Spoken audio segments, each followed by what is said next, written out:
ఇశ్రాయేలు మాదిరి మనము ఉంటాం. ఏంటన్నా ఇలా తీసుకొచ్చారు, ఏంటి ఇలా ఇక్కడ ఎందుక మేము వాళ్ళకి దోషం అయిపోతాం కదా అని మనమే అంటాం కదా.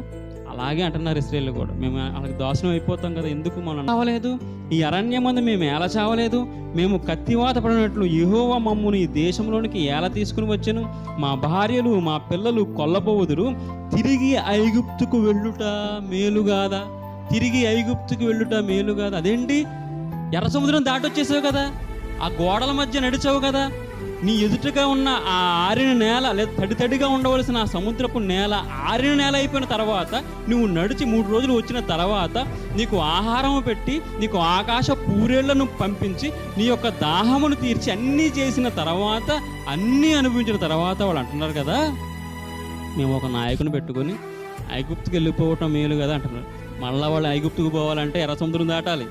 అప్పుడంటే మోసే ఉన్నాడు, ఇప్పుడు ఎవడున్నాడు, అయినా సరే ఐగుప్తుకి వెళ్ళిపోదాం అంటారు వాళ్ళు. అప్పుడంటే మోసే ఉన్నాడు, వారికి ఫుడ్ పెట్టాడు, ఇప్పుడు ఎవరు ఉంటారు, అయినా సరే ఐగుప్తుకి వెళ్ళిపోతాం అంటారు వాళ్ళు. అంటే అలాంటి ద్రోహ కార్యము, అలాంటి చెడ్డదైన మనస్సాక్షి కలిగిన వారు, అలాంటి బుద్ధి కలిగిన ఇశ్రాయేలు వెనక్కి వెళ్ళిపోతాం, మేము ఎప్పుడు వెనక్కి వెళ్ళిపోతాం అంటారు వాళ్ళు. మీకు అర్థమవుతుందా? అలాంటి మనుషుల మధ్య ఆ మోషే గారు సేవను జరిగిస్తూ వచ్చాడు.